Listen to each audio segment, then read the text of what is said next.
नागपूर मध्यवर्ती कारागृह प्रशासनाने घेतलेल्या पुढाकारातून आज आई-वडिलांच्या प्रेमापासून वंचित झालेल्या सुमारे 300 मुलांची प्रत्यक्षात गळाभेट घडवून आणली।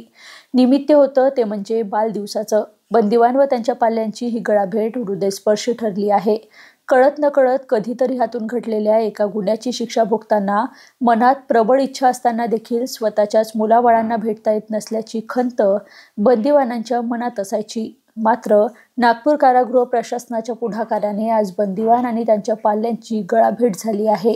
नागपूरच्या मध्यवर्ती कारागृहात एकापेक्षा एक खुंखार बंदिवानांच्या मुक्कामी आहेत। कळत नकळत हातून घडलेल्या गुन्ह्याची शिक्षा भोगत आहेत। त्यांच्या मुलाबाळांना वडिलांची स्थिती आणि परिस्थिती या माध्यमातून कळते। शिक्षा भोगत असलेल्या बंदिवानांना त्यांच्या कुटुंबाला भेटण्याची संधी सहजासहजी उपलब्ध होत नाही। त्यामुळे कारागृह प्रशासनाने या गळाभेट कार्यक्रमाचे आयोजन केले होते। या माध्यमातून बंदिवान आणि त्यांच्या मुलांचे नाते आणखी घट्ट होणार असल्याचा विश्वास नागपूर कारागृह प्रशासनाला आहे।